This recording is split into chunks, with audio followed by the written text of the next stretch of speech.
Hi and welcome to this week's WoW Flash, where I go over some of the interesting comments that have appeared on YouTube or Twitter or whatever.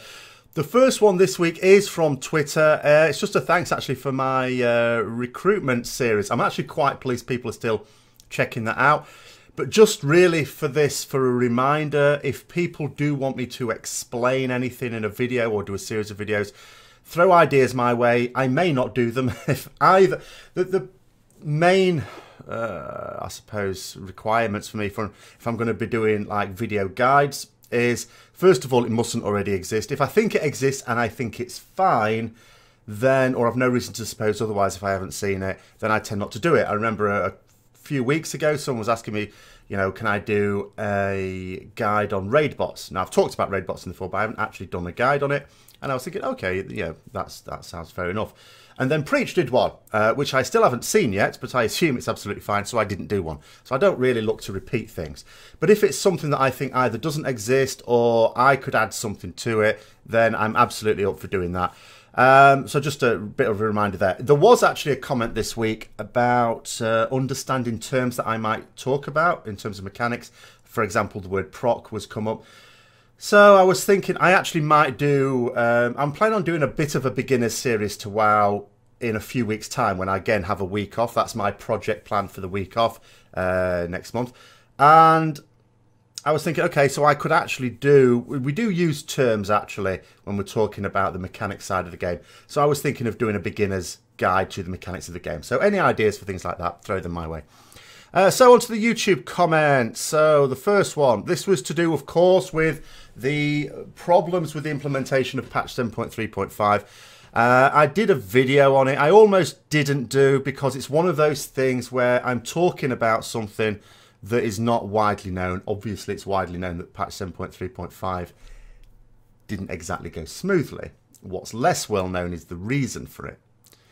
But there was a question, which is perfectly valid. You can understand this in a way. It says, your opinion has no basis in my opinion.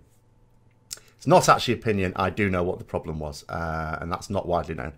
It says, you're just basing it on past experiences. Again, I'm going to cause question that I'm not basing it on any past experiences, because there has been no experience like 7.3.5. We've had experiences of patches that have not gone smoothly in the early years of the game. This is completely unlike that. This is not just a mistake was made. This is something that never should have been done in the first place. And it says, even though it's clear Blizzard had reached the next level with Legion. Actually, again, I'm going to take exception here. It's clear they haven't. All right, and this has got nothing to do with the developers, by the way. This is not at all to do with the developers. It's actually pretty clear with 7.3.5 that they haven't reached the next level. You know, and this is what I was trying to get across in that video.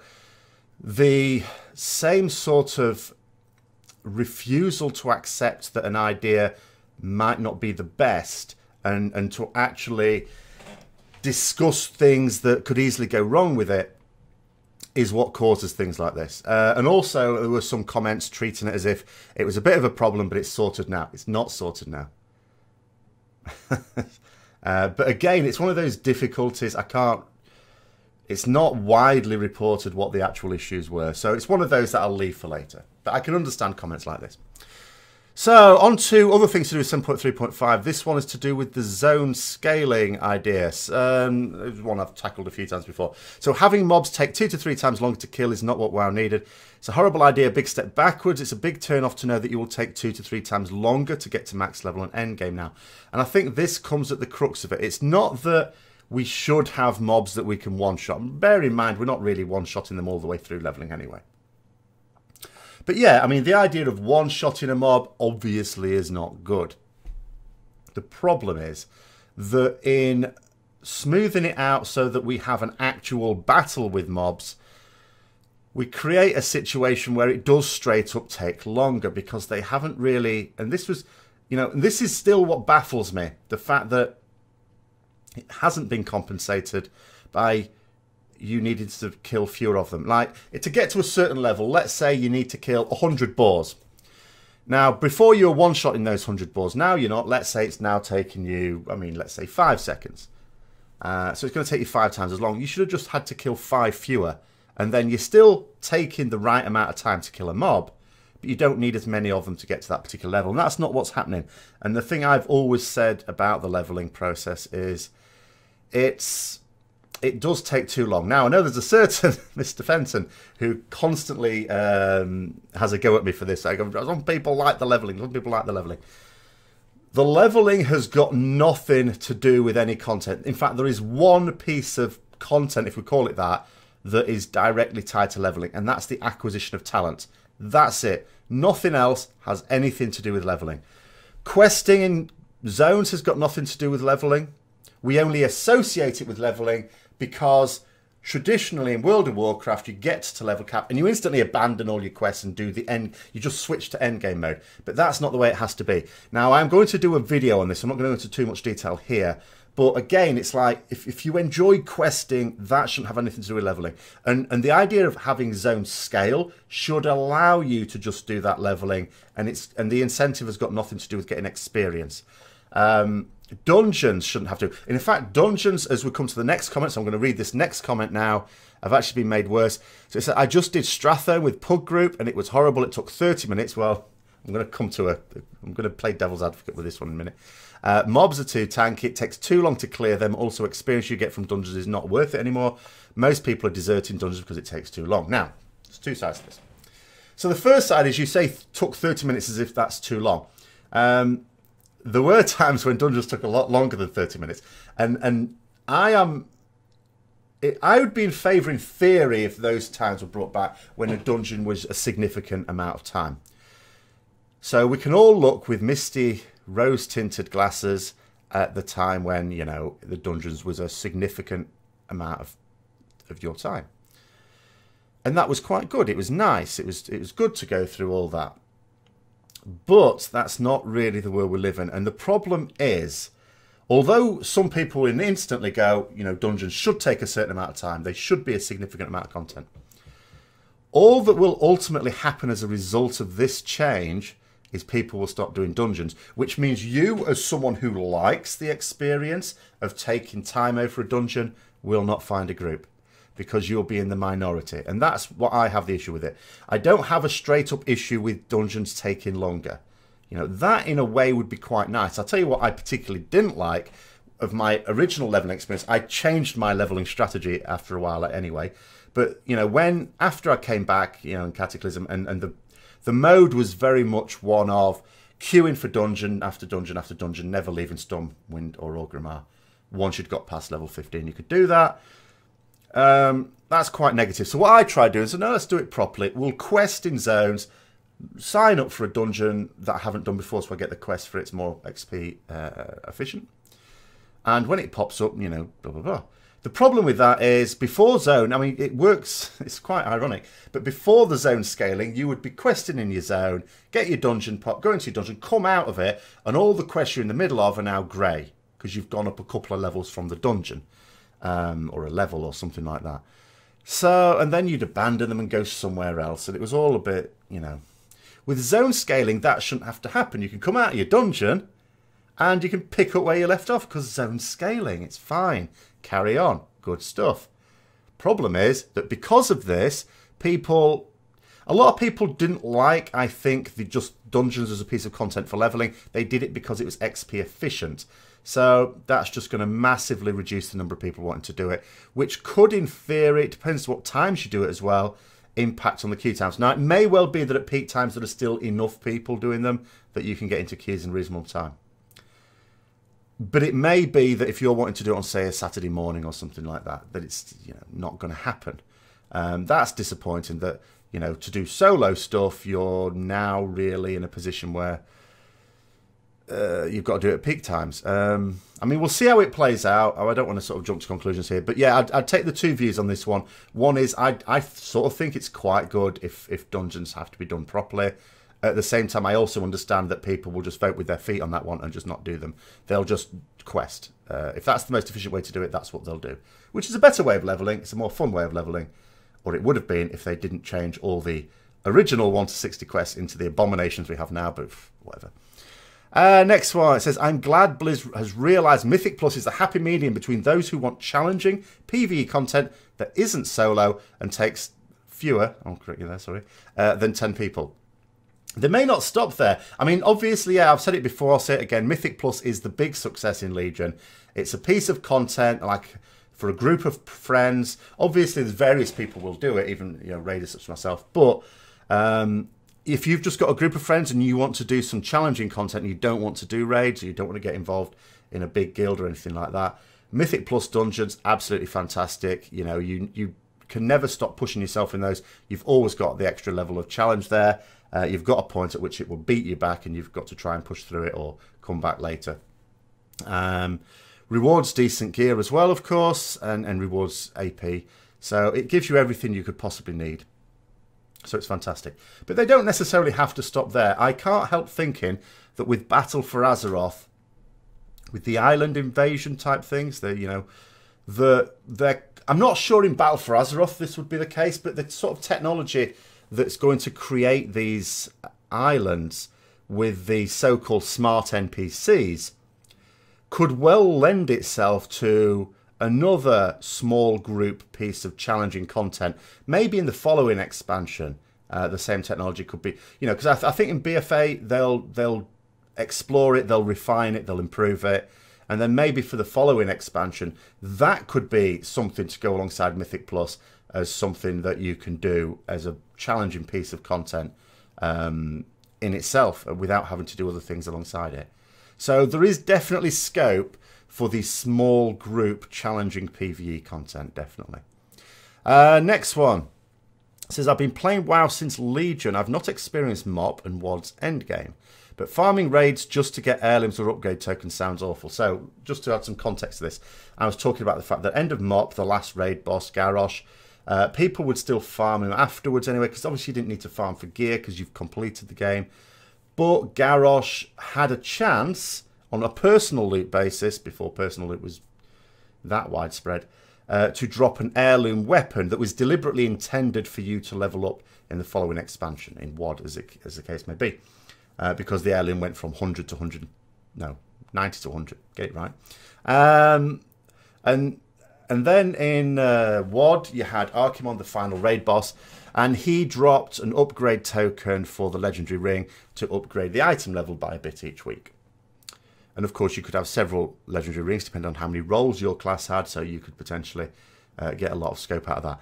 So, you know, saying it sort of sounds awful, we're sort of forgetting that the same process exists in Legion.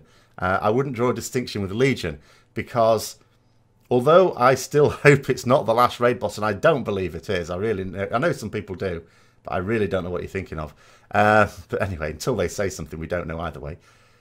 But yeah, Argus drops an upgrade token to upgrade the Pantheon trinket. So that's the same principle, really. It's a reason to keep farming Argus after you've beaten Argus on whatever mode you want to do it on. Admittedly, people who beat it on Mythic will probably have one, or most people, obviously some people have already defeated Argus. But most people that defeat Mythic Argus will do so probably after having killed Heroic Argus enough times to upgrade one trinket at least, up to 1,000. But nonetheless, yeah, that system still does exist, though. In fact, I actually preferred it when it was the small chance of heirlooms, because then, you know, that was something, especially if you had alts and you wanted to level up in the next expansion, that sounded quite good. And we are going to need weapons. We're going to be needing weapons again. Legion has its flaws, namely bad RNG in the form of legendary drops, Crucible and High Titan Forging, which you really think should have a cap. It does go against the spirit of Titan Forging. They have said, obviously, they're going to change it a bit, but the changes to me sound like, I think they said they just want to reduce the chance of you getting Titan Forge, which to me makes it worse. And like I've said before, I think the difference between good and bad RNG is good RNG is, you know, it's RNG, but it's normally distributed around a player. So some people take a certain amount of time to get something, some take a bit longer, but you'll all sort of get there in the end. Whereas bad RNG is when it's normally distributed around the population. So you can have someone get a BIS item, but you know that every individual person has a almost zero chance of getting it. And that's the problem with Titan Forging. And that's the problem with specifically reducing the chance of it. That means when someone does get, let's say, a BIS Titan Forge weapon in the next expansion, that's going to be fantastic for them, but it's going to be really crushing for everyone else, because they know the chances are nil virtually nil of getting that. And the difference it can make, especially at the top end when you're min-maxing, the difference it can make, even like 10 item levels on a weapon, never mind 30. Difference that someone will have, particularly for a class that relies upon, weapon damage. But, that's just one example. But there's always been something to do. This is absolutely true. I'm going to agree with this wholeheartedly. In fact, in Legion, there's been so much to do that I wondered if some of the traditional barriers on alts couldn't have been just sort of removed. Maybe have more things that are account bound. I'll give you an example. So yesterday I was on my Shaman, and as some of you may know if you've been watching my Saturday streams, I've dinged it a couple of weeks ago, and I've just been spending a few hours each Saturday really doing a bit more content. I've got its item level up to past 920. It's over 920 now. Just doing, not even doing pugs or anything like that, just doing solo stuff like LFR and the odd heroic dungeon. Not even content every day. So it's so easy to get that now. The legendaries is the trick thing. I haven't got a legendary yet, other than the two that I can guarantee. I've got one legendary from doing LFR Argus, and I've got another legendary from just buying it off an auction house. And I haven't done a lot of content that awards it, so I'm not bemoaning bad luck. But just to highlight, you can quickly catch up with gear, you can quickly catch up with artifact level. What you can't quickly catch up with is legendaries. That's another issue. But the point is that I noticed one thing I was way behind in is the ability of my champions for doing the missions. So I'm trying to do the missions for Argus questline now, but they're not very good. So I'm easily, I can't even get to 100% with my champions.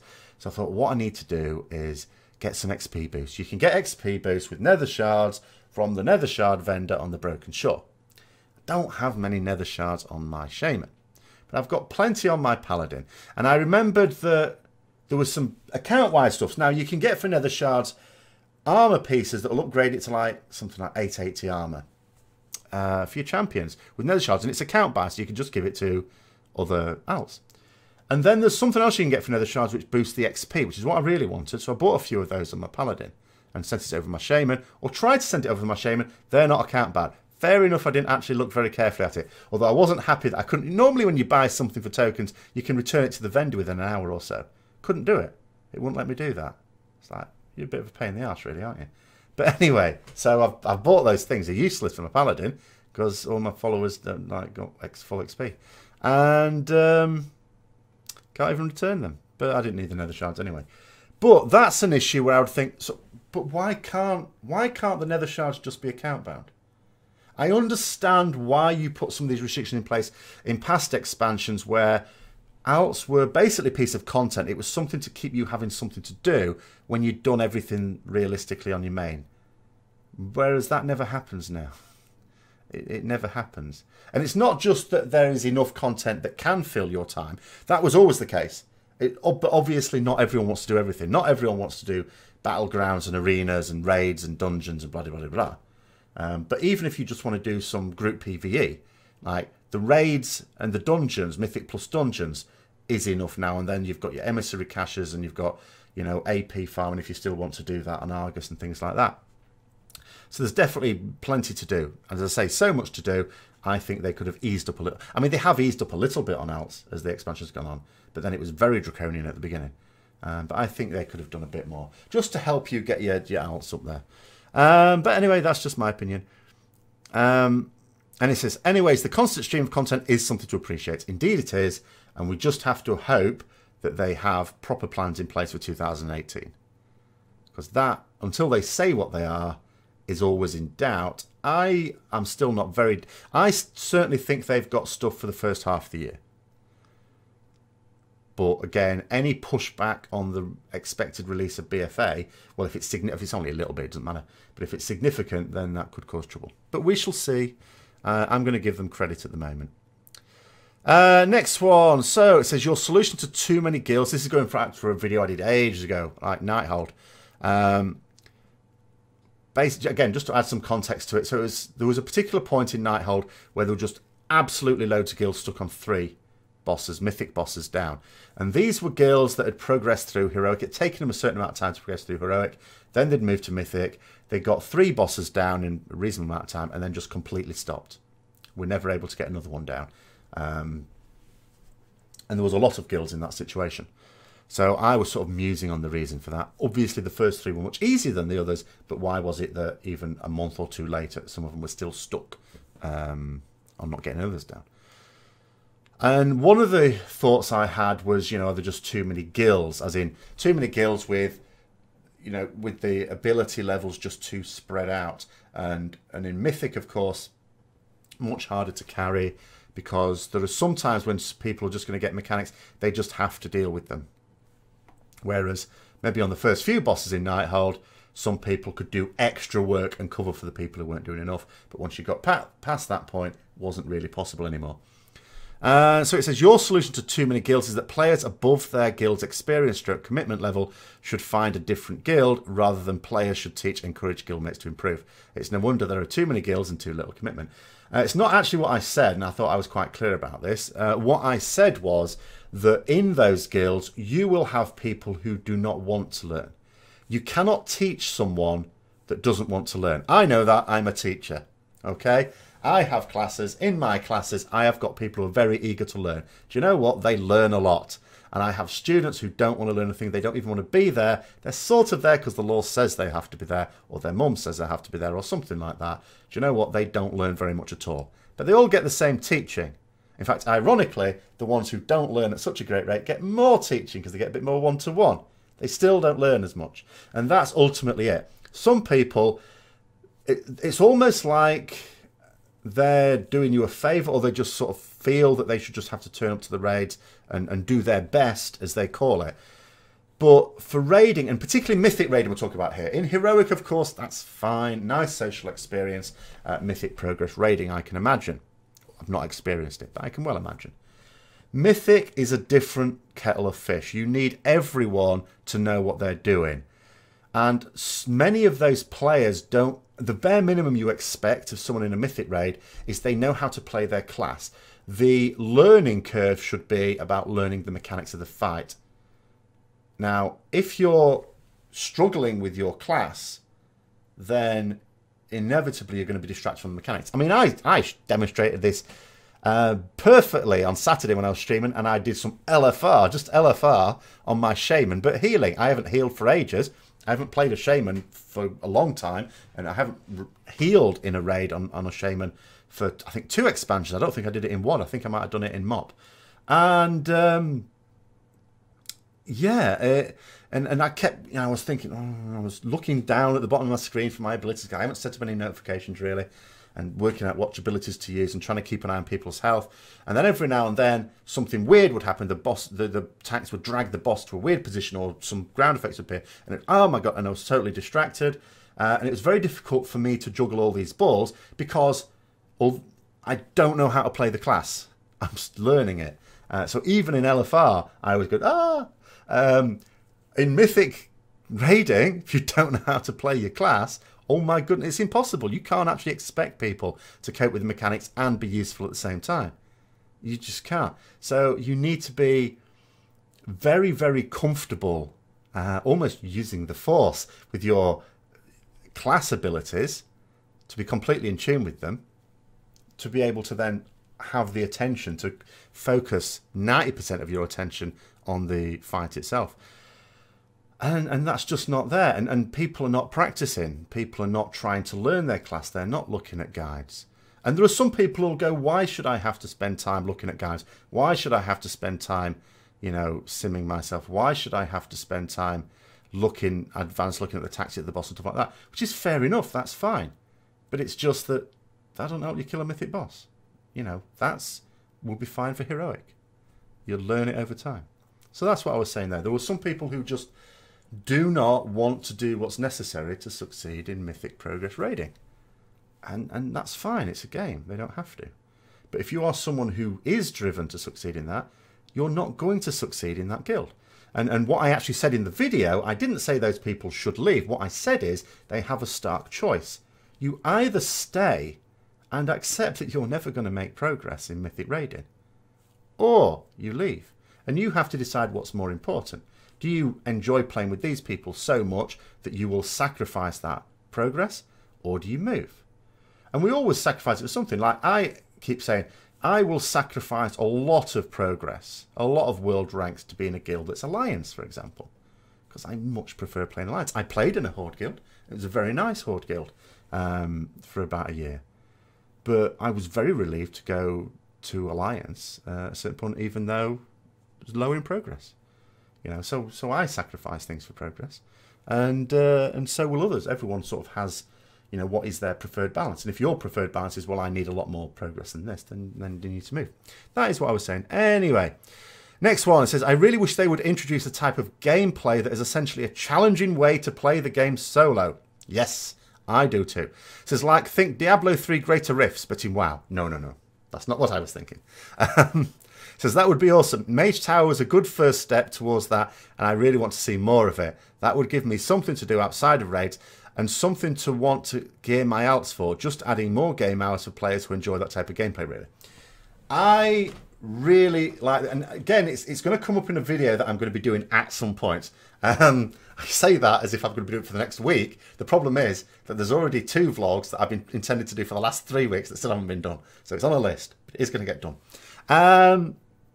I would love that for that to be that. I keep thinking every now and then they're doing that as well. I remember when I went on the PTR with when Argus first went onto the PTR and the invasions, and I went into there, and you know, and I was having that was very challenging, you know, because I went in on my own. I was PTR, there was no one else about, and you know, and I got my way to the last boss, and I struggled to kill the last boss. I thought, this is really good. And then it transpired from people in the stream that actually you're not supposed to do it on your own, you're supposed to do it in groups. So I thought, because I thought it was going to be a challenging piece of solo content initially. And then obviously when I thought about it, I thought, yeah, okay, they don't actually intend it to be that. Because here's me, well geared, knows how to play my class, and I struggled to get the last boss. I have since been able to solo one, of course. But at the time, you know. It takes a long old time to solo it, mind you. But, yeah, but I would like there to be... And one idea I did have was, with the when I didn't really know how they were going to do the zone scaling, just that they were going to do it. Because initially I was thinking, okay, so if they scale all zones, you can do it in any old order, what's going to happen? I mean, dungeons can just scale, that's fine. But what about raids? You're not just going to have this raid scaling. And I thought maybe that raids could exist in 2 modes. One is the mode that they already exist in. But the other one was deliberately being adapted for solo play to make them challenging scaled content for soloing. You know, soloing Molten Core, stuff like that. So instead of a group of heroes, you were a hero. I thought that might be interesting, to create a solo version of that. And they obviously wouldn't do it for all of the raids all at once, but, you know, a few at a time. But there are various, there are things they could do. Now, here is the bigger question, though. It's not can they do it, but should they do it? I know there would be some valid criticism of it on the lines that it is an MMO. As an MMO, it's important that there is content you can do solo, because, again, we've got to be realistic. The way people are these days, a lot of people don't play MMOs with their friends. I mean, I don't anymore. I don't know anyone in real life that plays this game.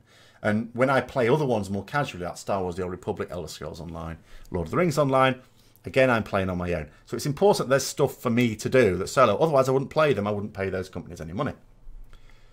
And the question could be asked, if they were going to introduce some solo content, particularly if it's intended to be done at level cap, it's endgame content, should they, as an MMO? Should they? But I definitely think they could. But yeah, I think the bigger question is whether they should. And I don't have an answer for that. I haven't actually thought enough detail about that one. Maybe I will one day. Okay, so next one. It says, your logic on paladins and light is flawed. Even the Nari, which you say are beings of the light, turn into creatures of the void. They do when they're dying, certainly. It says, priests are holy and shadow, so light and shadow go hand in hand. It's not what I said. I think you've misheard what I said. Because I did specifically say, because, again, context for this one, for those who don't know, this is in the Azeroth review, the live WoW discussion we have. Sorry, I'm really got really itchy nose. And I was talking about the fact, you know, why you can't have Void Elf Paladins, I think it was. And because Paladins insist on only using the Void. It may have been something else we were talking about. I forget. It may have actually been Zandalari Trolls. Forget. Can't remember. Anyway, we were talking about the fact that, you know, Paladins have been being as a light. Now, I actually said in that video that Paladins themselves are not, because the races that play Paladins are a combination of light and void. Because everything is. Right? That's the whole point. The universe is a collection of light and void. And as the audio drama that was released during Argus explained, you can't have one without the other. The very phrase you've used there. What I said was that Paladins will only use the light. They refuse to use anything shots with shadow. So they only use holy magic. That's it. Same with Naru. The fact that Naru as beings, as any beings are a combination of light and void, and as you say there, when they're dying, they become creatures of shadow, sure. But they still only use holy magic. And that's the point. And I can't remember what the point is. We were talking about the reasons why either you can't have Void Elves Paladins or Zandalari Troll Paladins, although that last one is less certain. But I was saying it's because Paladins are totally committed to the light, even though they have shadow in them. They don't look... It's a bit like a Jedi, isn't it? They only look at the light side. They don't want anything to do with the dark side, even though it's there within them. So the same thing there. It says, really hate the LFR must exist because I pay the same sub as you and want to get all of the content argument. Everyone has access to normal, heroic, mythic raids, even the guy who does nothing but pet battle all day in Dalaran. The fact that they can't or won't put in the effort required to complete certain parts of the game is no one's problem but their own. It doesn't have to be spoon-fed to them. So, of course, that is an argument that has come out ever since LFR became a thing. I think, though, we have... If I'm going to put my realistic head on, and I would certainly like it if there were not as many forms of the raids. In fact, for me personally, it would do no harm if we went back to one mode. However, you say that the fact that they can't or won't put in the same effort required to complete certain parts of the games is no one's problem but their own. I think you're actually wrong on that. I think it's everyone's problem. And the reason is this. If those players don't get the content that they want out of the game, or they don't feel that it's entertaining them, then they will stop subscribing. So enough people stop subscribing. And you imagine how many people must do LFR that don't do other forms of raiding. I'm not talking about the ones who do both, but that don't do other forms of raiding. Then you imagine how much money that's going to drop and how many subscribers that's going to drop, and then think to yourself, are Blizzard really going to put in the same level of commitment to developing the game with far fewer players? Now, of course, it would still be profitable, I've no doubt. If they got rid of LFR, I absolutely think that it would still be profitable, but it would be much less profitable. And maybe they would think to themselves that with all the designers that are working on it, maybe they could have a more profitable project for them to work on. So I think that's always the danger with that sort of thinking, to say that it's no one's problem their own. It is if they stop paying their sub, and there's an awful lot of them. I mean, don't get me wrong. I remember at the end of Vanilla being dismayed by what I saw as the massive amount of casual friendly content coming into the game in would you believe it, in TBC? I thought TBC was casual friendly. And I was not happy. But, you know, I've since sort of realised that actually, do you know what? If it weren't, then the game would lose an awful lot of subs. And over TBC, of course, it gained an awful lot of subs. So, you know, Blizzard proved themselves right on that case. And I sort of still accept it now. And I think, you know, although potentially numbers are at best staying level and then every now and then dipping a bit, it's an old game. The fight in a losing battle. There can't be that many new players coming into it. There's plenty of old players leaving it for various reasons. But I do think that if you don't have that casual content, then you do lose a lot. It's a big strength, I think, of it. Because when I think of it compared to other games, like when I'm playing Star Wars The Old Republic and Elder Scrolls Online, I haven't, has anyone sort of watched me stream them? I haven't done Elder Scrolls Online for a bit. Although I've played it a bit, but not streamed it for a bit. I haven't thrown myself into any group stuff yet. Bit afraid to, actually, if I'm honest. Even though I've done it in the past. And part of that is because I don't want to end up in a group and then be cocking things up and it all goes badly and it's all, oh, it's very bad. And you don't get that in WoW. Because you can just do LFR. And very unless you keep wiping, very few times do people point fingers at you. In fact, it was actually quite funny. I was at LFR and someone had wiped. I'd come in again on my Resto Shaman and someone had wiped. Oh, it was on Argus. And when I came in, someone linked the healing meters. And I thought, oh, have I come in because someone's kicked a healer for not doing very well? And I remember saying on stream, bloody hell, I hope we kill it because my numbers are probably going to be quite bad. And for the first part of the fight, it was totally true. Of course, I was forgetting that in the last part of the fight, Resto Shaman is going to shine and my healing went up. Wow. Right up, you know, it was on the tails of the top two. So I'd have actually been okay if we'd have wiped in the last phase. If we'd have wiped in the first phase, not so much maybe, because I wasn't doing very well. But, you know, that's the only time people really ever point the finger or ever go at someone is when you wipe. And you don't wipe very often in LFR. So you've got that content. It's nice and comfortable. You don't have that in other games to the same extent. And I think that is a strength of WoW. If you can get past the fact that the leveling is, I just don't think, very good for a new player. If you can get past that, or even, you know, obviously I don't think anyone is ever going to get past it. It takes too long. But if you sort of enjoy that, shall I say, if you enjoy that leveling, and then when you get to the end of it, you've got a very easy way to get in, you know, through the heroic dungeons. And you know, heroic dungeons, no one gives a monkeys if you don't do enough damage or whatever. Just try not to be the tank, I think is the only advice I would give to someone. You probably don't even need to heal very much if you're a healer. Just try and keep up. And same with LFR. You know, and yes, it is devoid of any sort of challenge, and it's not really playing the game properly. But there's an awful lot of players that it is designed for. So I think, you know, from that reason, we have to accept it. And if there's going to be fewer forms of raiding, that's why I always say, and I know people disagree, of course, that in actual fact what you'd have to merge is the normal and heroic. But of course I don't think they're going to. You know, I think Blizzard are quite happy for there to be 4 modes of raiding. I don't think it's disastrous that there's 4. I just don't think it's great. That's just my opinion. But anyway, that's it for this week. Thanks very much for watching. If you've got any comments about this or anything else, put them in the comments below, and maybe I'll be able to come up to those next week. There should be a few vlogs coming out this week. I just need to get my arse into gear and get them done. And I hope you're enjoying yourself in Antorus. I hope you're enjoying patch 7.3.5 for what it has got that you can do. Very sorry for all those Mythic Plus and Raiders players. But hopefully, you know, the raiding seems to have improved, so I'm told anyway. I think it's just the Mythic Plus dungeons that need dealing with to make sure bosses spawn properly as they should. So if you've enjoyed the video, don't forget to give it a like. Subscribe if it's the first time to my channel. Share it with anyone who might be interested. And until next time, I'll see you later.